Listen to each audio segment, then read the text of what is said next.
The test is in 4 parts. Part 1, Part 2, Part 3, and Part 4. Now look at Part 1. Part 1. You will hear some people talking about getting exercise. First, you have some time to look at questions 1 to 7.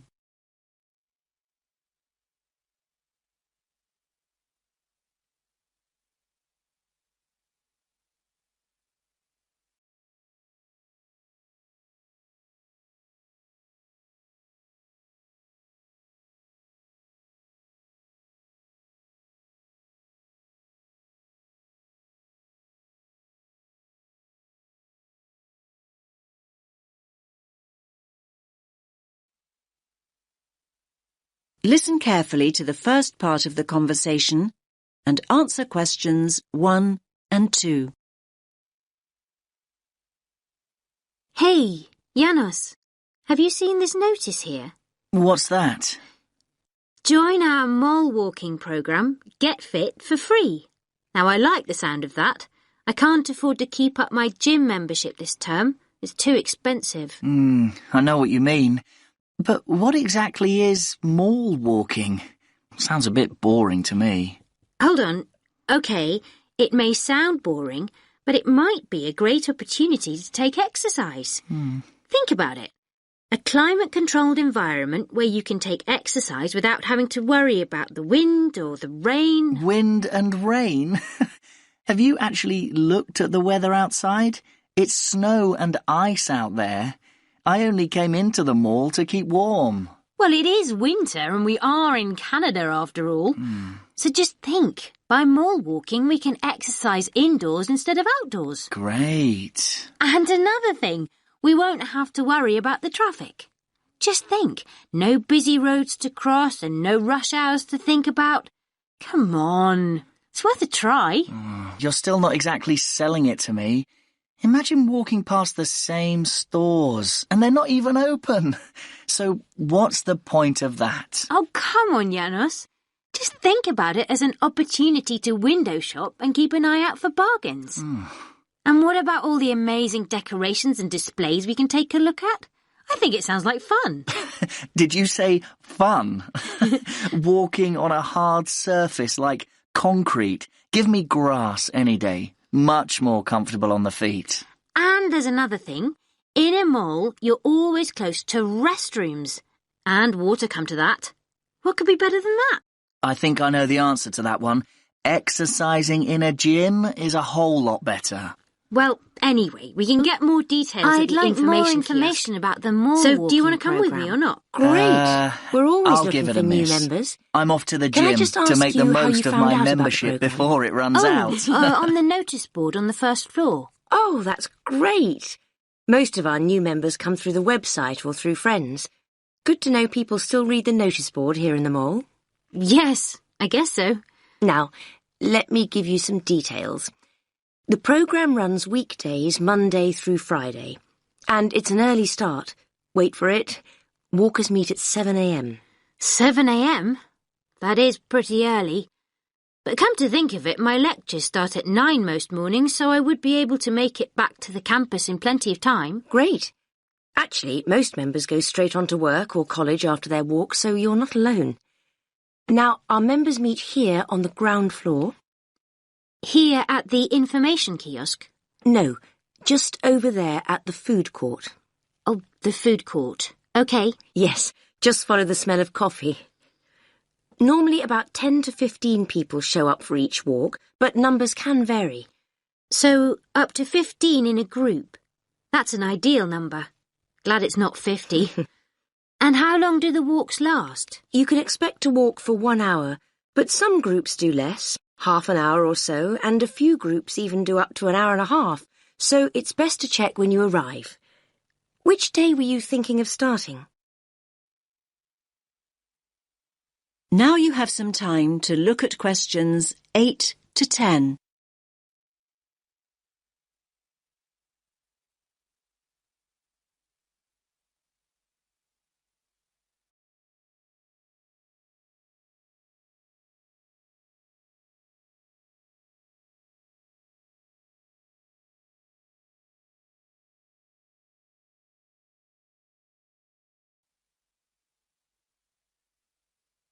Now listen to the rest of the conversation and answer questions 8 to 10. Well, next Monday would work for me. Morning lectures have been cancelled, so I would have plenty of time. Monday the 4th of February? Yes, that's right. OK. So let's get your details. Can you give me your full name? Anya Karczewskaya. Can you spell your surname, please? Yes. Karczewskaya.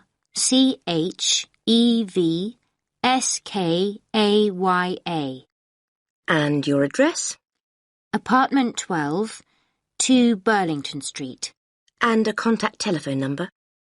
0757 634 5003. I'll just read that back. 0757 634 5003. Yes.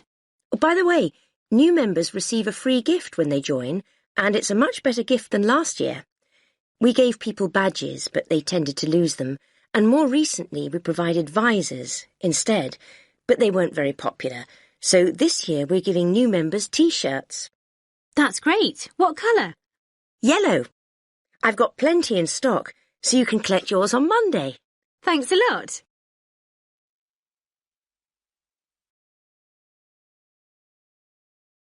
That is the end of part 1. You now have half a minute to check your answers.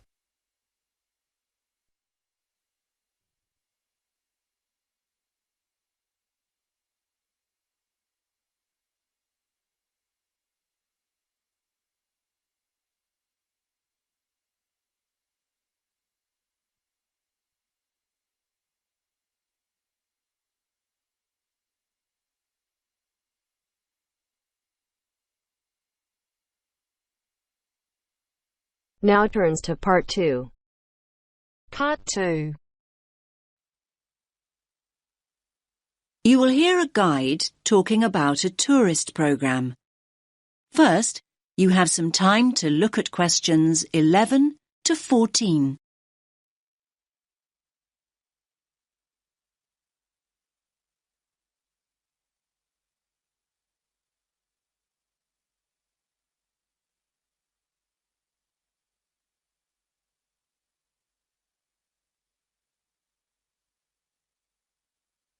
Listen carefully to the first part of the talk and answer questions 11 to 14. Welcome to all of you.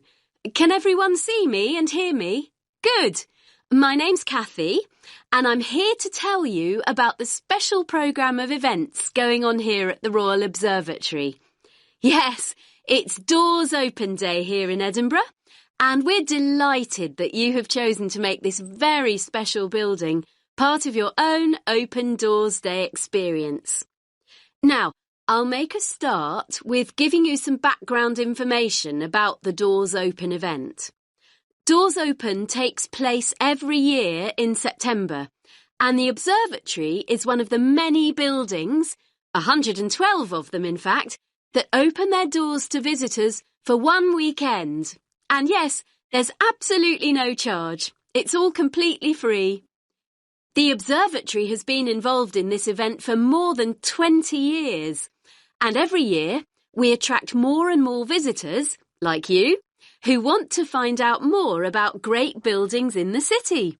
And hopefully, you'll leave with a better understanding of the universe too. OK, now let's run through today's programme of events. There are many activities to choose from, so make sure you make the most of your visit. Now, there will be planetarium shows throughout the day. Now, these will run 4 times, both today and tomorrow, Sunday. These are popular, so please note that we're operating a booking system for these shows.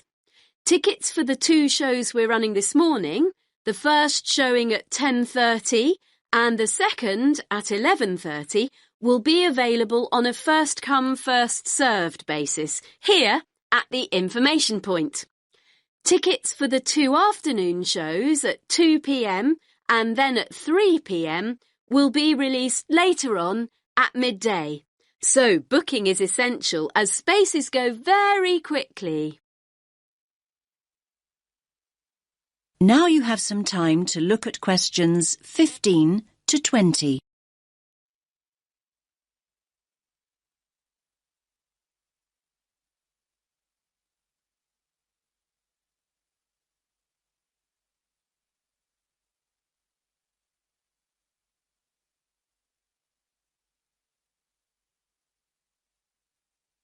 Now listen to the next part of the talk and answer questions 15 to 20. We also have some special tours of the observatory available. These include a tour of the telescope dome, and visitors will even have the opportunity to get onto the roof. I hope that those of you who are interested are wearing your most comfortable shoes and that you can keep up the pace. It will be worth the effort of climbing all these stairs. You'll have stunning views over the city when you reach the top. Now, for those of you who want to take things at a more leisurely pace, there will be an opportunity to visit the Crawford collection and learn about the instruments that have been built here, and there will also be some items from the collection on view. For those of you who don't already know, the Crawford collection is an astronomical library. And not only that, it ranks as one of the most important astronomical libraries in the world. You are promised a real treat here. And it's great to have so many younger visitors here today. Now, we have a craft workshop for children here in the visitor centre where they can make their very own model of a telescope and colour their very own planet. Please note that all children must be accompanied by an adult. So, as you can see, it's a pretty full timetable and there's a lot going on. Now, any questions?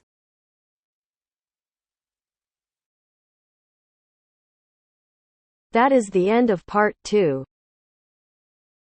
You now have half a minute to check your answers.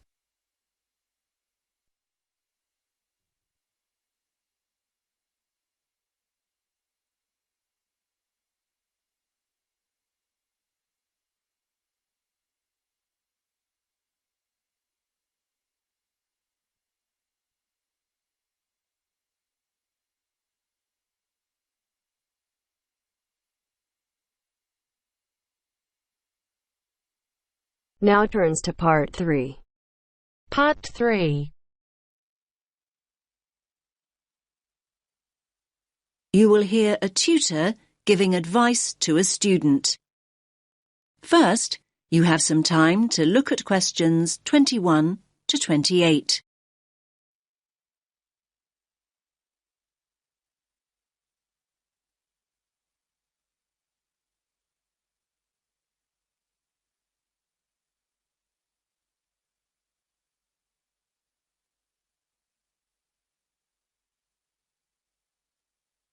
Listen carefully to the first part of the conversation and answer questions 21 to 28. Hi, Leo. What is it you wanted to ask me about? I'm worried about the exams. I don't mean if I pass them or not. I mean about revising. I don't think I know how to revise. I mean, every time I start looking back over my work, I just switch off. I can't concentrate. I don't think you're the first student that ever said that, Leo. Are you revising at the right time? I mean, are you leaving it until too late at night when you've got no energy left? It's hard to achieve anything when you're exhausted. No, not really. It doesn't seem to make any difference what time it is. Well, are you worrying too much about the subjects you feel you're not very good at? I mean, are you revising only what you find difficult? I guess I am doing that. Isn't that the best approach to revision? Not necessarily. I'd say it's better to revise something you enjoy and something you feel confident about first. That'll get you into the swing of things, and then you can go on to more challenging things. Anyway, you have to think about the whole purpose of revision. Is the objective to do as well as you possibly can in your strong subjects, or to bring your weaker subjects up to an acceptable level? I'm not sure I see the point of revising what I think I'll pass anyway. But revising a stronger subject might mean getting an A grade rather than a B. That might be more rewarding and beneficial in the long run. You might look back and feel a greater sense of pride in getting a couple of A grades than you would about scraping through 3 or 4 other subjects. Yes, I see what you're saying. I hadn't thought about it like that before.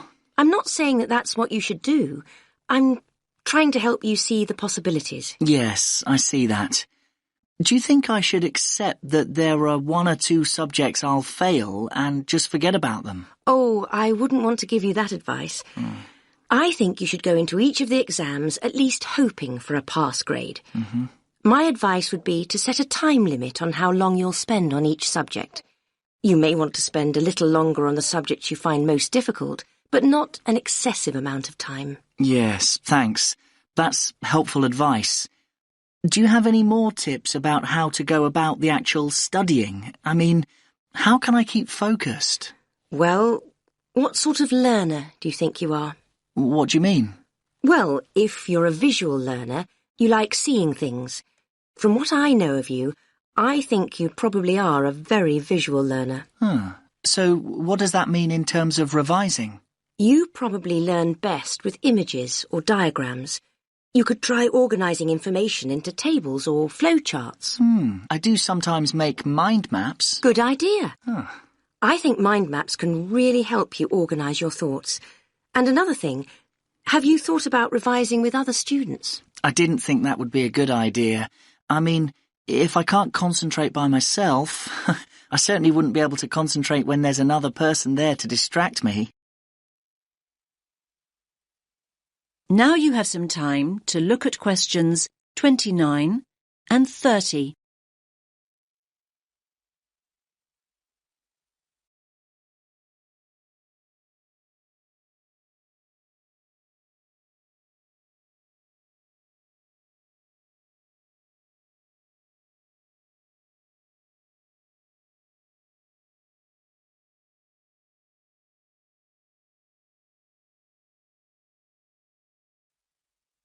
Now listen to the rest of the conversation and answer questions 29 and 30.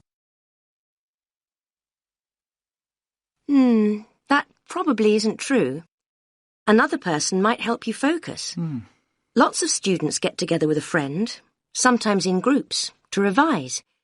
They usually work out some sort of structured procedure. Okay, I'll think about it. I guess with a friend you could test each other. I mean, revise for a while and then take it in turns to ask each other questions. Now you're thinking in the right direction. You could also write short summaries or essay introductions, say, and then read and comment on each other's work.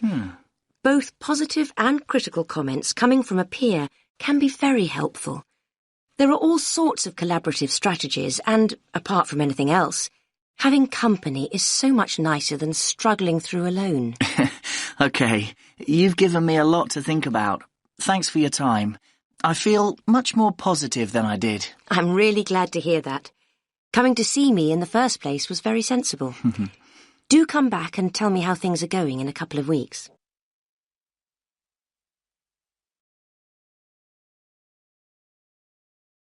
That is the end of part 3.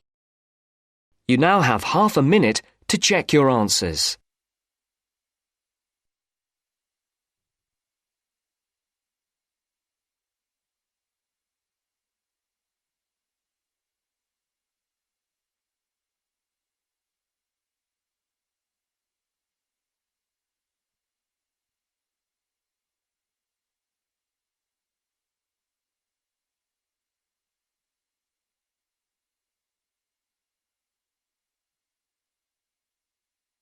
Now turns to part 4. Part 4. You will hear part of a lecture about animals. First, you have some time to look at questions 31 to 40.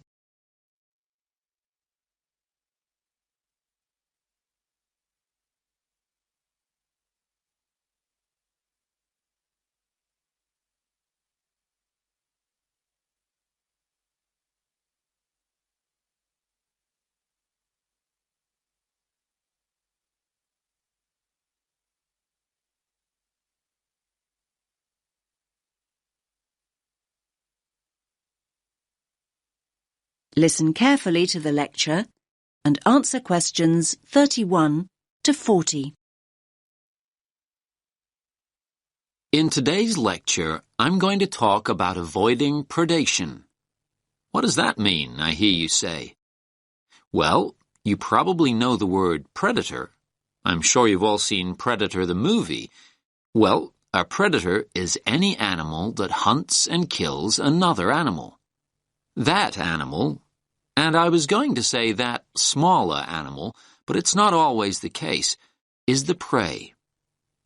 An owl, for example, is a predator, and a mouse is its prey. A lion is a predator, and a much bigger animal, a buffalo, for example, is its prey.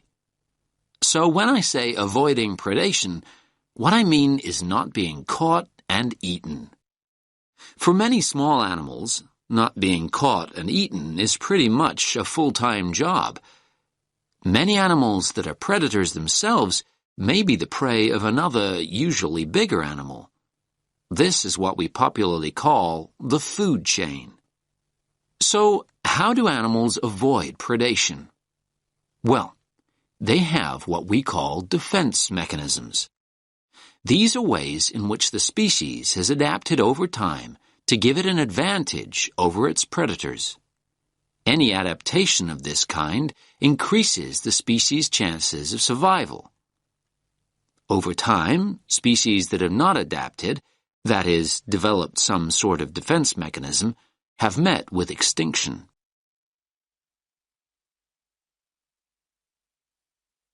There are various forms of defense. The first is probably very obvious, and that's speed. Predators can't feed on what they can't catch.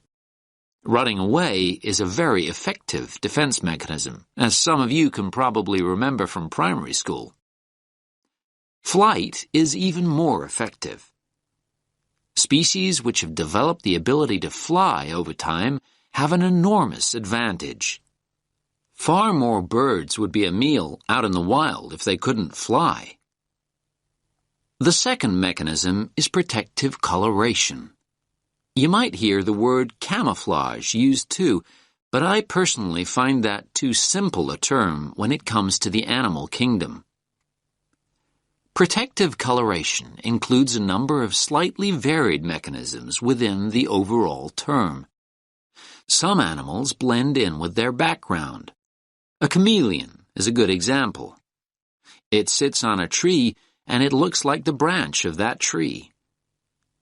Butterflies have what we think of as beautiful patterns, not to be beautiful, but to confuse and warn off potential assailants. They blend in with the flowers around them, but may also look like something else. Some butterflies have patterns that look like huge eyes, and a would-be predator is scared off. There are all sorts of stories about how the zebra got its stripes, and not many people really know what the stripes are there for. Well, that type of coloration is called dazzle camouflage. A zebra stands out when alone and stationary, but when zebras move rapidly in a herd, their stripes create motion dazzle, a confusing, flickering mass to the eye of a lion or cheetah that might be giving chase. Selecting a target becomes far more difficult. Now, of course, animals are caught. They're frequently caught, but that might not mean the game's up. Some animals make themselves difficult or horrible to eat. Hedgehogs have sharp spines that deter a predator from tucking in even when it's captured its prey. The predator is very likely to give up when a spine gouges an eye or gets lodged in its throat. Numerous species of creature, turtles or snails for example, have developed a tough outer shell that makes it almost impossible to devour. One of my favorite creatures is the skunk, which emits a repulsive smell on being cornered, enough to send any attacker herring back into the undergrowth. In a similar way, some sea-dwelling mollusks can emit an ink cloud that fills the surrounding water, concealing it from a predatory fish that may be circling. There are frogs that go one step further. They're so poisonous that even if a predator does try and eat them, it'll probably keel over and drop dead first. Now, you'll probably be surprised, but I'm going to go on to talk about plants. Yes, many plants have defense mechanisms in exactly the same way as animals. You've probably all been stung by a nettle at some time.